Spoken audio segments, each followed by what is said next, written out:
You're listening to Moodz Talk, the podcast that talks about everything and everyone. Thanks to all of you who tune in to each of our episodes.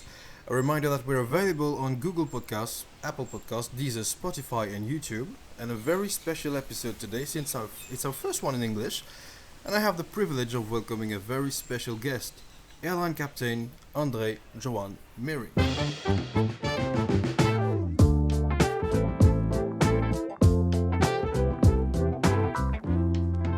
Hi.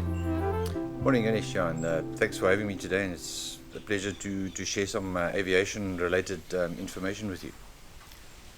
And we're eager to hear that because aviation is a universe in itself that fascinates quite a lot of people, and unfortunately, it's not all those people who get to experience the backstage of aviation. So we're going to look into that a bit later in our podcast. But first of all, an icebreaker. It's an either-or question, fast answers, no real thinking, just answer. Number 1, Boeing or Airbus? Airbus. Long-haul flights or short flights? Long haul. Flying day or night? Either or. Take off or landing? Both essential. If you take off, you have to land. Air Force or commercial flights? That's a difficult one. For work, commercial; for fun, Air Force. Take my breath away. Alright, Andre, thanks again for being here. We want to give people an insight of your career, of what aviation is. And we'll start by asking why choosing aviation as a career to start with. Well, first of all, aviation is there's always a romantic side to aviation. Everybody thinks, it's the glamour part of aviation. But the truth of the matter is that's only one very small segment of it. Aviation is a passion. Mm-hmm. It's either you've got a passion for it or you don't. It's one of those jobs that it's almost like being a doctor. Yeah. You only really start to understand the intricacies of it once you're involved in it. So it's quite it's a passionate driven job. So why aviation? Well, it's probably one of the best kept secrets, but people pay you for your hobby basically, and to have fun. It's the best thing ever. And as far as you remember, as a kid, what were your inspirations linked to aviation? Well, for me it was quite easy because both my parents were involved in aviation. Right. My father was a pilot in the Air Force, and since I was very, very young, living in Cape Town, my dad eventually flew. He was in the citizen force eventually after he left the permanent force, and which meant that on weekends they would fly. So, depending how well I behaved in the week, he would allow me to come flying with him on Saturdays. That's nice. So from a very, very young age, I was, how can you say, exposed to flying and to the flying environment, and it became a passion. It's something that was in my blood. There was no option. There was no option. Really. Well, there were options, but I mean, it was pretty much a foregone conclusion. Yeah. So that's where it started, and it was just something that became a passion for me to get involved in it. Most kids look forward to a day at the seaside for the weekend. Andre look forward to flying during the weekend. Absolutely. And obviously you were exposed, as you say, to aviation. You grew, and choosing the Air Force to start with, was that because of Dad? Was that your choice? Would you have chosen to go commercial at first? How does that work? Because I want to know as well. Look, at that time in South Africa, that we're talking now about the 80s, national service was compulsory in South Africa. Yeah. So you could either go to the Air Force, the Navy, or the Army. I see. And at some point in time, these recruiters would come to the schools when I was a kid, and they'd give you a preference. It didn't always work out like that, but of course I put the Air Force, and I got my call up, as you want to call it, as such. My basic training was for the Air Force. So when I left school, I went to started my basic training in the Air Force, which I was fortunate, and then from there, it was a question of applying and going for pilot selection. And pilot selection, I want to talk about that. Do you remember how many applicants were there? You came out of how many people who got selected? Well, just to go back to your previous question about commercial or Air Force. So at that time, going into the military was almost like a. It wasn't. I wouldn't say it was a duty, but it was almost like a. It was a sense of. It was a sense of duty to do that, but also the military is where they had all the nice toys to fly, and all the opportunities were there. But it wasn't that easy to get into it. So I think on my application selection board, basically there were just over about 1,800 applicants initially, more or less. Mm-hmm. And out of them, they selected 200. And out of the 200 that went for basic training, 100 went. It started with initial officers course. Yeah. And out of that, through officers course, through flying, and eventually qualifying, out of that whole lot, 23 of us got our wings. 23. I always like hearing that either in movies or TV shows. Yeah, I got my wings. It's like there's a thing to it, and I'm sure, like many generations of people, have dreamed in front of, whether it's movies or video games, Ace Combat or Top Gun, those kind of things, and as you say, there's a side to aviation. There's the glamour, the thrill to it, because man has always been fascinated about flying. From back in the days, when you look throughout history, the previous civilizations, the markings on the rocks in caves, they've pictured men flying. And I think people take technology for granted. Like, we see airplanes in the sky every day. I mean, not today, because COVID. But when you think of how far humanity has come, and we're able to fly now and carry people with us, and you're the one flying the damn plane. And I think that's pretty cool. Yeah, one thing about flying is that there's no single day Mm-hmm. or flight that's the same. Exactly. Yeah. It's never the same. Yeah. So it doesn't get boring. Yeah. Obviously. A pilot that tells you his job is boring should rather go and do something different.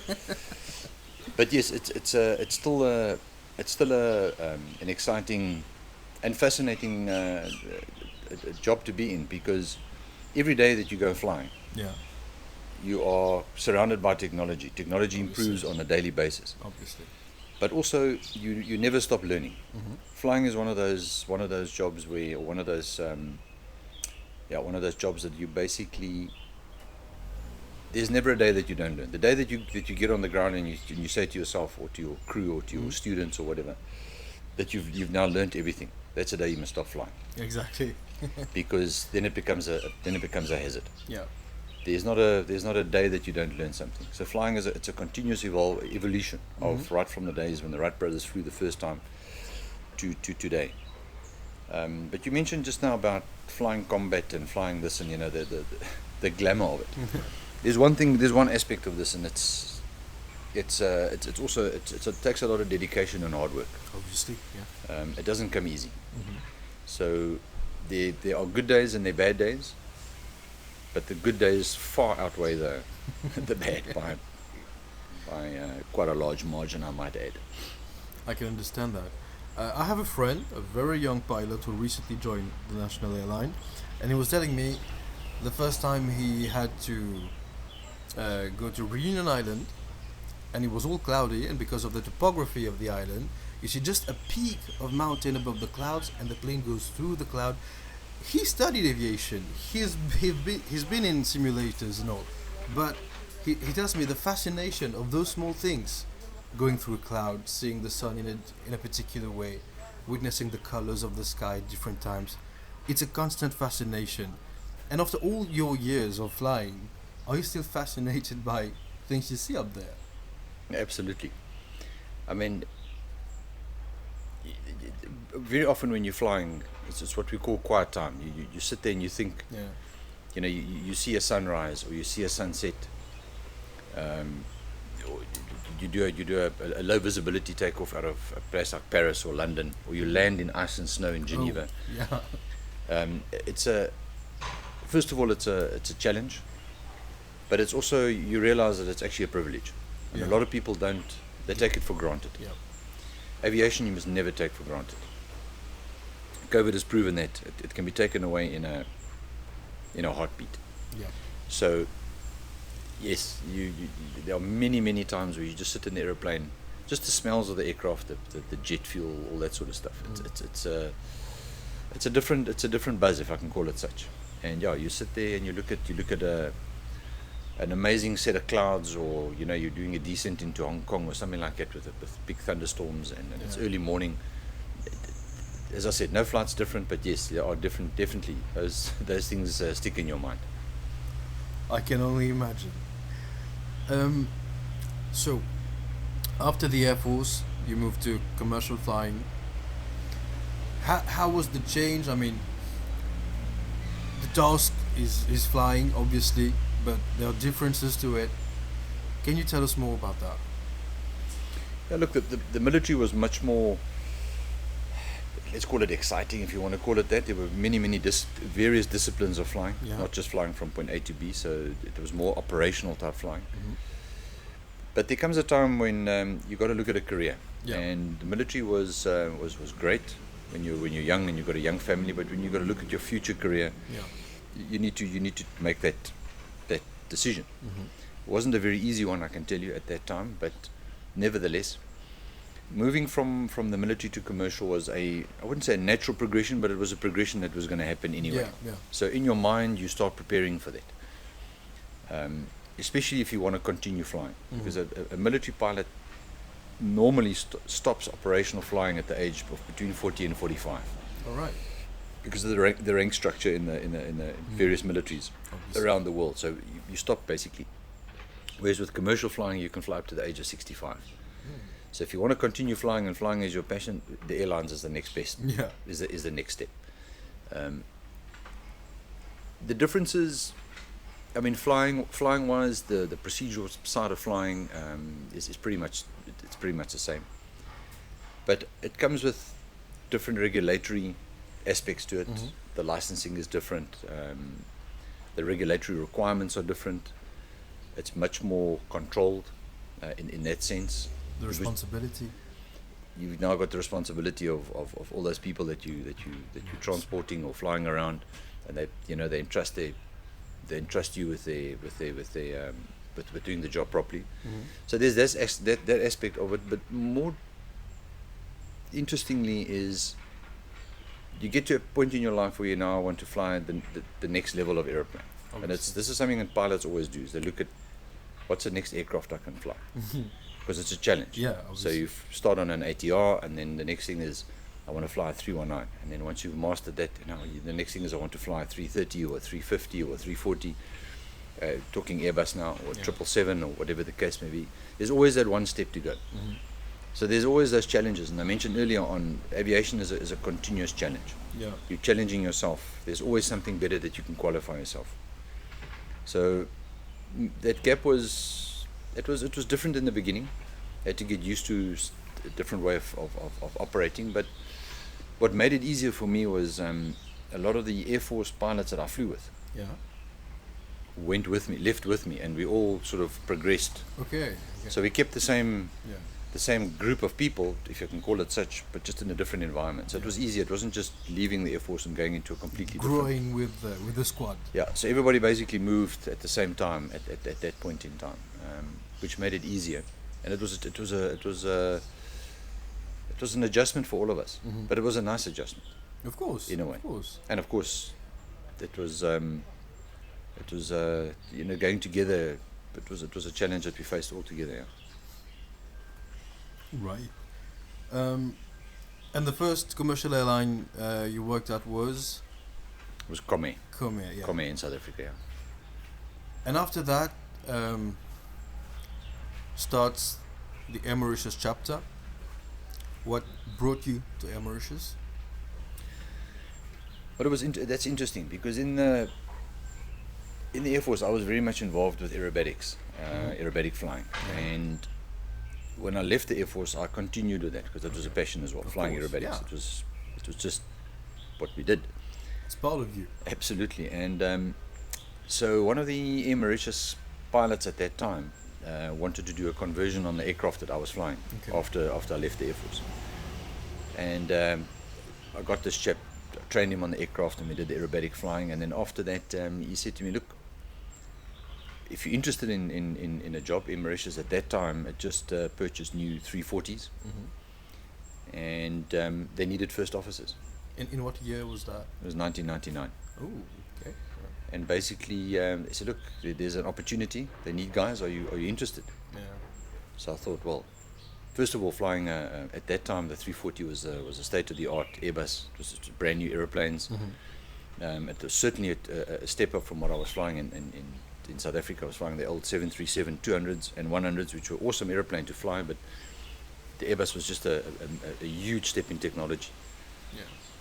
So I had to go and convince the wife that it was a good idea to leave South Africa and go to Mauritius. It didn't take much convincing, I might add, but nevertheless, and it got the interview here, came for the interview in March of 1999. Got offered the job, went back to South Africa and said to the guys that come here, look, this opportunity came up. And within 2 months I was in Toulouse doing a 340 course. Ah. Nice. 1999. I was 6 at the time. And obviously you've done quite a lot of time at MK. How long has it been? Well, 21 years. Ooh.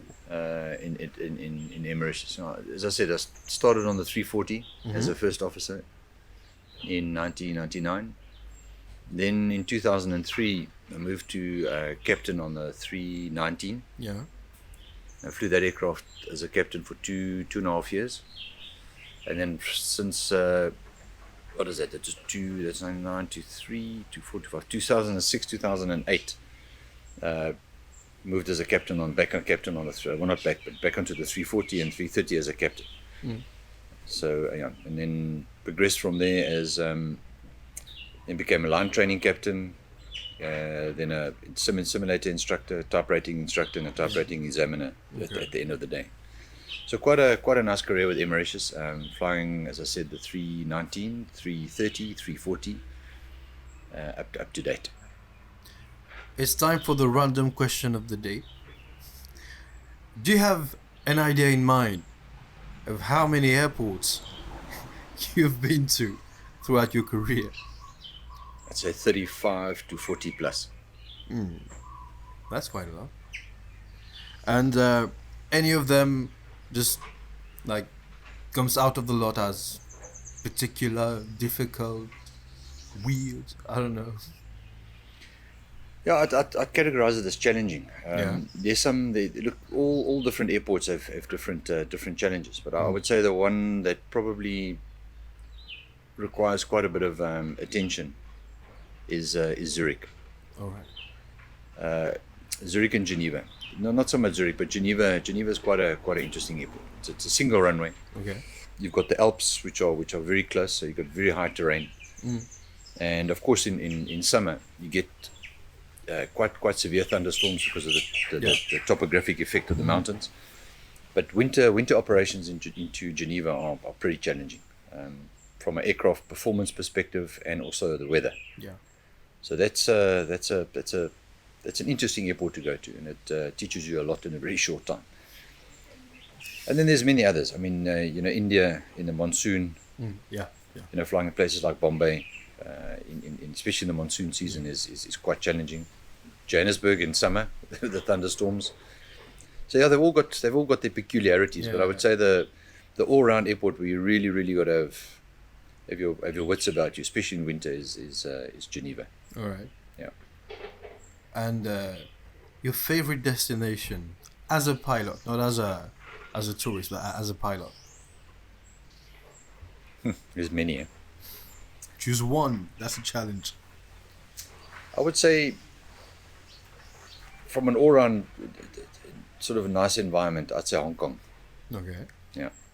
if I'm not mistaken, is the runway part on water? Is that no? It's not. It's not Hong Kong. It's Yeah, it another is. one. It is. Oh, it's Look, that there's two. The old Hong Kong airport was the old Chip Lap Kok, Right. which is a very challenging airport to Yeah. fly into. Which is also an airport which is reclaimed, basically reclaimed Yeah, land. exactly. The new airport now in Hong Kong is also reclaimed. It's also got some very peculiar weather Yeah. scenarios during various times of the year that you need to take into consideration. It's a challenging airport. It's a challenging airspace. But Hong Kong as itself, city, the destination, it's got a certain ambiance to it, which Yeah. makes it a nice destination. It's a different vibe. Yeah. We cannot talk about aviation without mentioning the current world situation and crisis in aviation due to the pandemic. Yeah. It's a very hard time. Got a few friends in aviation who are now on leave without pay. It's hard. And what are your views on the aviation sector? What do you think can happen or can be done or will be done during these hard times? Look, as I mentioned earlier in the discussion, is you must never take things for granted. Obviously. And especially in aviation, things can change overnight. In this case, it was the pandemic. You've got flight medicals that can change. You've got many things that can change, and it can be taken away from you in a heartbeat. So, but having said that, and the pandemic proved just that. However, there's a thing called resilience in aviation, Obviously. and pilots are, in general, quite resilient individuals. So these curveballs get thrown your way, and it's pretty much how you handle it, and it's how you adjust, but also take the challenges that it brings and actually capitalize on it. So what do I mean by that? Airlines, the smart airlines, have taken this time to reinvent themselves. Yeah. The aviation industry was getting to a point where things were too easy, things were growing too quickly. It needed a reset. Okay. And this was it. This was a major reset. So the way airlines operate in terms of what aircraft types they fly, what routes they're flying, what segments, what sectors, what products they offer to their clients, this was the time to reinvent themselves. Yeah. And a lot of the big airlines just did exactly did that. For example? Well, if you take, for instance, Emirates, Emirates, Qatar, these airlines, they were flying the 380. Everybody loves the 380. It's a big aircraft. The pilots, I never flew it, but the pilots that flew it said it was really a nice aircraft to fly. But realistically and economically, it wasn't a very viable product. It takes a lot of behind the scenes inputs to operate it, in terms of ground staff, in terms of logistics, in terms of maintenance, etc., airport facilities. And looking at today, with carbon emissions and efficiency of engines and of aircraft, it's the other aircraft that could do the job much more efficient, like the 350, the various different variants of the 350, the 777X, which is coming into operation shortly with Boeing. And airlines are moving to more efficient operations. They've cut down on staff. To give an example, a lot of these airlines were operating between 200 and 250 staff members per aircraft. Okay, wow. So if you look at a big airline like Qatar, Yeah. or like Emirates, which have in excess of 100 plus aircraft, you could make the math in terms of how many people there are. So they've realized that you don't need that many people. Exactly. If you streamline your operation and let's call it decentralize a lot of the operations, you can actually get that down to much more reasonable margins. Obviously. It's unfortunate for people in the sector. There's that, the other side to it. There's another side to it, but to get back to airline operations and how the pandemic has changed it, or reshaped it rather, it's definitely that there's more. It's more efficient. And airlines that were smart capitalize on this and rework themselves to be more efficient and work more efficient in the future. How do you see the next 1 or 2 years of air travel? Like, when you look at the situation right now, things are not calming down regarding the pandemic. It's getting worse in some places. Air travel is suffering. it's becoming a burden to travel with the quarantine and all that, the sector suffers a lot. Do you think we'll see the end of it for the sector, particularly in the 1 or 2 coming years, or is that going to take a bit longer? No, I think to discuss the ins and outs and the intricacies of how this whole pandemic is going to pan out and how governments are going to react to it and deal with it. We need at least another 2-3 hours of a discussion of a different sort. Yeah. But how does it affect the aviation, and how's it the way forward? Look, already there's one thing that you got to understand, and that is, yes, there's new protocols and new procedures in place. Are they sustainable financially and economically for governments? I don't think so. Yeah. Protocols will change. They have to change because economies need to be revived. There's no doubt about that. Yeah. And air travel forms a critical part of it. But the industry is also, it's reinvented itself in terms of cargo. Commercially, airlines were always, you'd share cargo with your passengers. Yeah. So part of the aircraft would be cargo operations, part of it would be passengers. And the revival of the industry has been more cargo orientated. So a lot of passenger aircraft were converted into cargo capacity. Yeah. So the airline industry is already reviving itself. I mean, not talking about domestic flying now, we're talking about international flying. And it's not just left up to the traditional cargo operators like DHL or FedEx or UPS or Cargolux, which were dedicated cargo operators. Now you're finding that your average airline is adapting, and they are expanding their cargo operations as well, because they need to make money. Obviously, yeah. And you can't have expensive pieces of equipment sitting on the ground. But also the cargo demand has increased because people are not traveling. So, and shipping is taking longer, etc., etc. So airline operations in that regard are filling the gap. And this is where, again, smart airlines have capitalized on it. So looking at the future, cargo will definitely be a major income for airlines. But let's talk about passengers. Passengers, the pandemic has suppressed people's movement. And people want to travel. People are fed up of sitting locked up in their houses, locked up in their countries, locked up in wherever the case may be. So the moment there's an opportunity for travel, people will travel. Yeah. If you take Mauritius, how many people are the last year couldn't travel out of Mauritius? They want to do drinks. People want to go and see their kids in the UK. They want to go and see their families in Australia. They want to go to South Africa. A lot of the kids are studying there. So the demand for travel is definitely there. Yeah. And again, I want to reiterate, airlines that are smart, that are re-engineering and reworking their strategies, their products, what they're going to offer clients, are the ones that are going to really benefit from this. So there's definitely a market for that, and it won't take 2 to 3 years. It'll be sooner than that. And people are resilient things. They will adapt to whatever's comes their way in such a way that it's necessary for them to operate, to fly. Yeah. Whether it's business or leisure. Maybe less in the business market because people are, through the pandemic have learned to, as I said earlier, optimize their time and work from home, etc., etc. Yeah. But there's definitely that human contact, that interaction is a critical factor, and that will be there for sure. Sorry, there's something in my throat. Something completely different.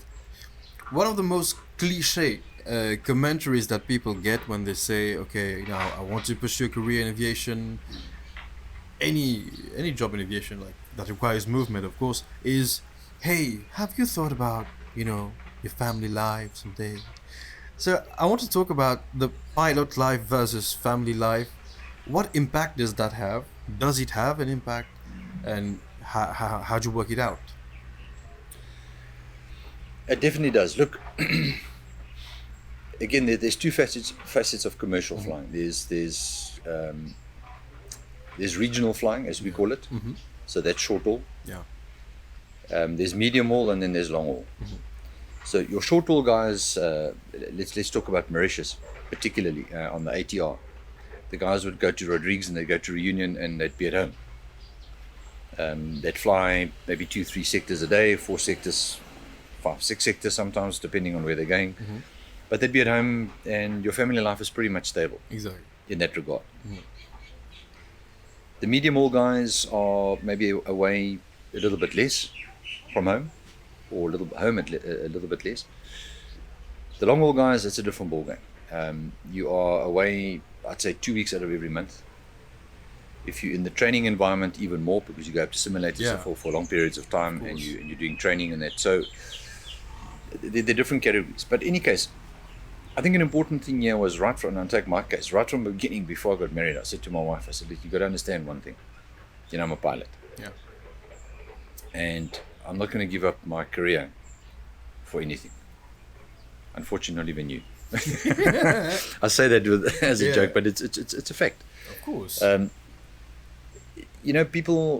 People have to understand that it is a challenge, but it's part of the territory. It's one of those things that you need to manage.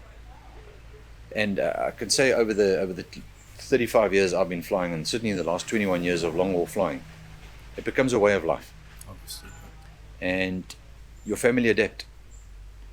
But there are challenges, definitely. And as long as you're in an environment which meets your needs, and everybody's, let's call it, in a reasonably satisfied environment, it's manageable. Yeah. It's when it becomes an issue, then it becomes a bit of a problem. But however, it's not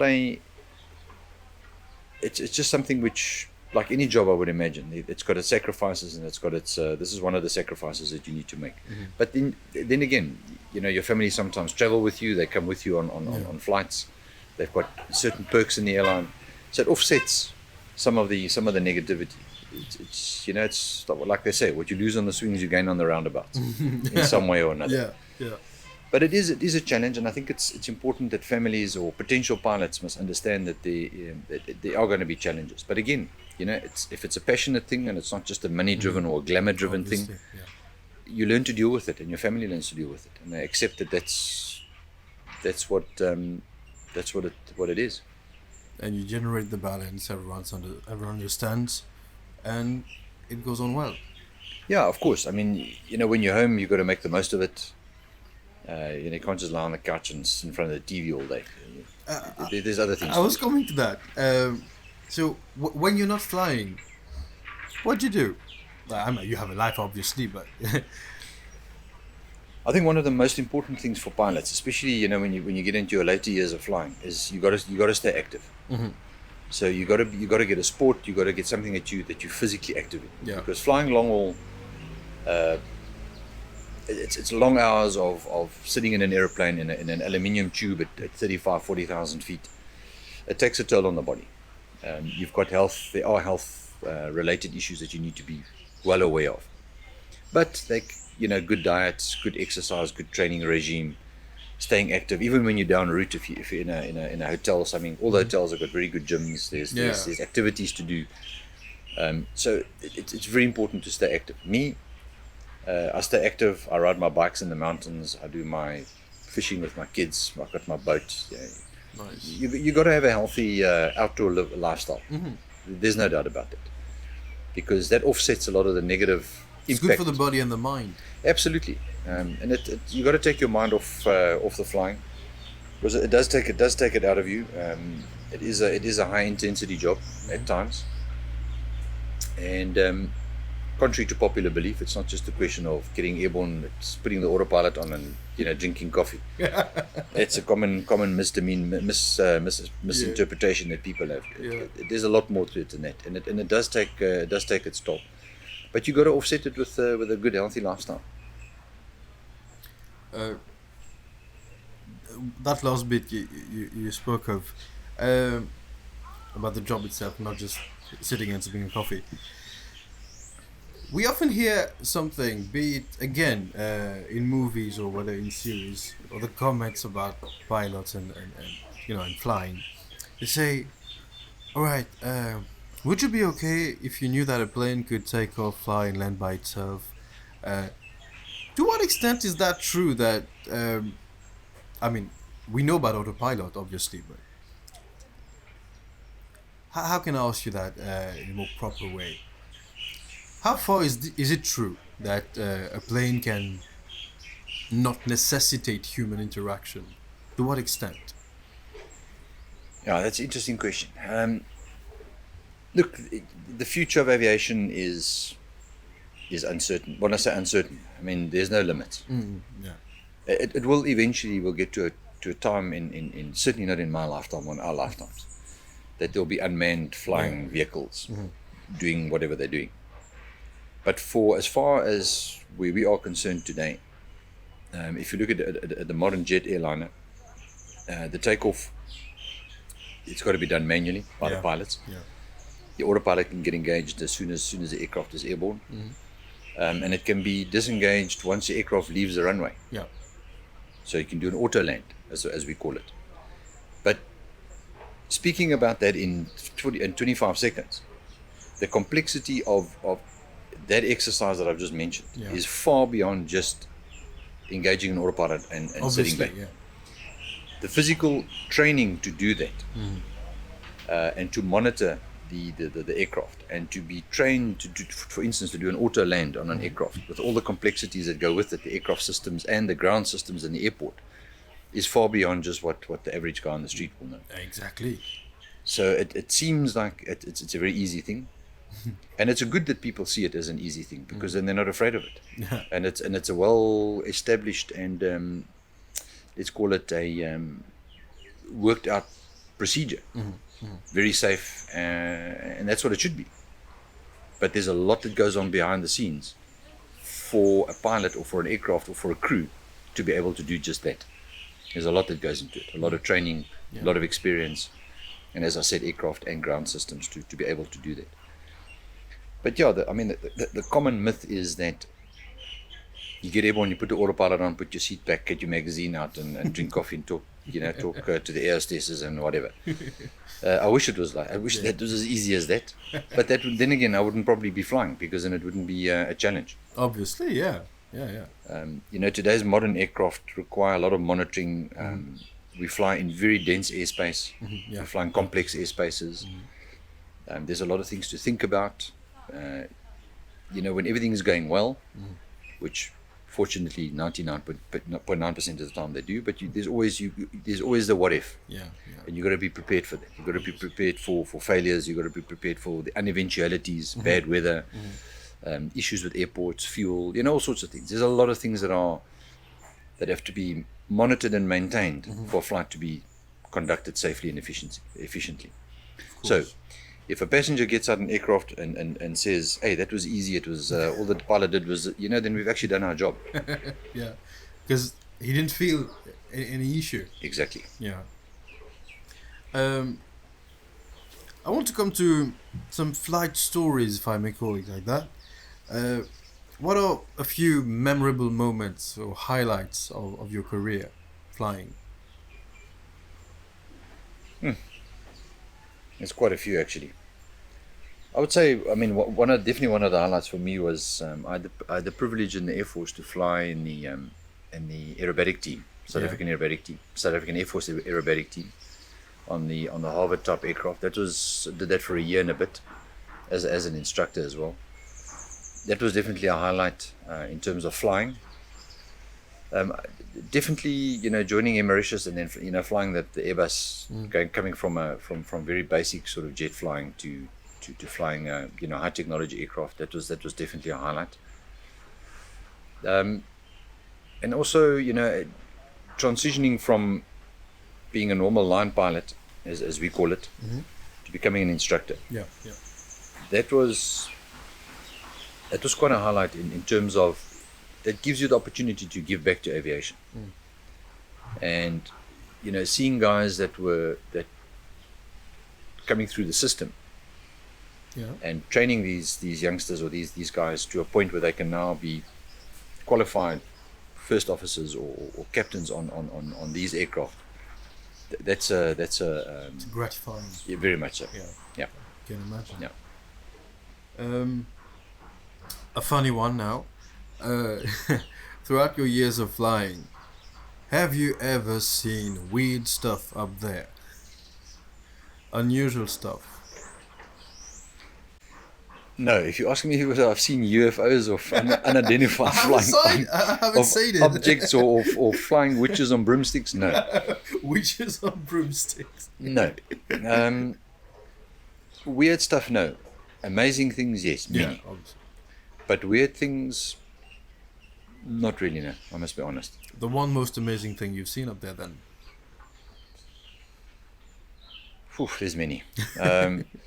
I would just say, as I mentioned again earlier in this conversation, is you see natural phenomena like, for instance, sunrises, sunsets in particular environments with like clouds or thunderstorms and stuff like that, which the colors and the sort of the magnitude of nature is just it's amazing. Yeah. And there's many occasions like that where you just sit there in awe and you think, wow, this is actually quite amazing. And it's a privilege being there to see it and be part of it. So I would say it's about there's really too many to mention, particularly an individual one. Okay, I understand. You're obviously an instructor too. What would be your advice to aspiring pilots, to young people listening to you who want to pursue a career in aviation? The one advice. Well, firstly, make sure that you're doing it for the right reasons. As I mentioned earlier, again, if you want to pursue this career because of the glamour and the show you're wasting your time. Don't do it for vanity. Yeah, no, this is not a job for, first of all, for the faint-hearted. It's also not a job for people that think it's just a glorified. Let's call it a what would be the right word? To showboat or for glamour. Yeah. This is not the job for you. This is a passionate job. You need to be committed. You need to be passionate. Definitely. My advice to youngsters today is, if you're really passionate about aviation and this is a career that you want to pursue, then go for it. Don't let the current scenario deter or demotivate you. Aviation has many ups and downs. If you go through right from the start of aviation, let's talk most recently after the Second World War. There were depressions, there were plagues, there were wars, there were upheavals that caused the aviation industry a lot of ups and downs. Yeah. And it always rebounds. And it always comes back stronger. It comes back more efficient. It comes back more resilient. That's aviation. Yeah. But you need to be committed, hard work, and stay focused. It's not the last bit, but just before that, what's today's process to study aviation and eventually start a career in aviation? How would you summarize today's process for people listening who don't know what to do, how to do it? Well, obviously the first thing is at school, you need to get good grades. You need to get good grades in maths and physics. Yeah. Back in the day in the military, it was a prerequisite to have a certain mark for maths and a certain mark for physics. Today, that's not all that important. Yeah. But a lot of the studying, going from a private pilot to a airline transport pilot, the courses that you're going to be doing, the studying material that you're going to be dealing with, requires not pure maths, but it's an understanding. You need to be an analytical thinker. You need to understand and problem solving, and that's what maths and physics does. Physics you need to understand because a lot of physics goes into aerodynamics. Definitely, yeah. So first of all, your subject choices at school need to be correct. Otherwise, you could have potential issues going into these courses. But once you leave school and you decide to pursue this avenue, there's a few things to do. You can, and unfortunately, it's very expensive. Becoming a pilot nowadays, going to a flying school, working your way through the system is very expensive. The good news is a lot of airlines, Air Mauritius included, have what they call pilot cadet programs. Okay. So, and again, the better your marks or the higher your marks are at school, you know, the higher your potential is of getting hired by or getting, you know, accepted into one of these cadet programs. Definitely. That's one of the aspects. Also, then there's the passionate side of it, and there's also the aptitude side of it, which the interviewers or selectors, you know, will take into consideration. But there is a route to go through airlines, through the cadet programs. These cadet programs will then put you at a flying school. In particularly Mauritius, we're talking 43 air school in South Africa, or there's some flying schools in Australia. There's also a few flying schools that they use in France, which a lot of the Mauritian pilots currently in Air Mauritius have gone through very successfully, I might add. So that's one route of going, and then you got to progress from there. You know, start off with your private pilot's basic license, then commercial pilot's license, multi-engine ratings, night ratings, instrument ratings, and these things all you know, accumulate until you get your airline transport pilot's license, which normally gets done within an airline. Yeah. So that's the one route of going, is through an airline where you've got financial assistance from a program or an institution. The other option is to do it on your own, which is very, very expensive unless you've got good financial backup. Yeah. And then to try and get into the airlines. Or scholarship. Or a scholarship, yes. Unfortunately, the traditional way of going through the Air Force it's still there in many countries, but a lot of Air Forces nowadays, it's not really a viable option in a lot of countries. No. Some of them are. Some guys are still very lucky to have that. But if I talk particularly in Mauritius, the guys don't have that opportunity. So the route is to go via a recognized, well-reputable flying school and get yourself qualified like that. But the thing is to, again, just to reiterate, you've got to do it for the right reasons. Get yourself organized at school already. Find out where these programs are. See what the requirements are. How do you get into them, and work towards that. And then get into a program. The other option, of course, is, and then some guys in Mauritius have done that very successfully, and I would actually, in today's environment, highly recommend that. If I look back on my career, one of the things that I would highly recommend to youngsters is have a backup plan. Yeah. Don't just put all your eggs in one basket with aviation, with flying. I know quite a few guys that are pilots with Air Mauritius currently that went and did degrees in engineering, mechanical engineering, chemical, and also aeronautical engineering. These guys are, today they're flying, but they've got their engineering background. So if anything goes wrong, they can fall back on that. Exactly. But also, by doing something like an engineering degree and then flying, I mean, you've got a top class candidate right there. Exactly. In terms of what do you call it, academic background, discipline, and these are people that you could at later stages use as instructors without even thinking about it, and end up in management with those sort of discipline degrees behind them. So I would highly recommend it if aviation isn't immediately available to you, go and do something that could be a good stepping stone into aviation, but also reinforces yourself. Absolutely, and it also gives you a fallback plan in case things don't go as planned in aviation. Because, as I said, it's a cyclic thing. It's got its ups and downs, and on those downs, it's a degree is something that you can fall back on without a shadow of a doubt. Very well noted, André. We've now reached the end section. We call it the Freedom Minute. You have 1 minute to talk about anything you want that you're concerned with or that you're passionate about, anything you want to share, anything you want to voice out. You have 1 minute. And things I'm concerned about and things I would like to discuss. We need definitely more than a minute. That's the challenge. And your time starts now. But in a nutshell, I would say, people have got to realize that they've got to be grateful for what they've got. We've the world has become a consumerism has become a big issue.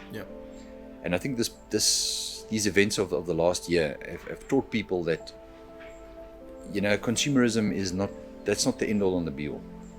There's a lot more things that we must be grateful for, like your family, like your health, your job if you've got one. We take a lot of things for granted. I think people must start realizing that, stop sweating the small stuff. There's a lot of big issues out there that are much more important to worry about than sweating the small stuff. So when you've got time on your hands, spend it wisely. Do things that enhance your life, that enhance your social circle, your friends.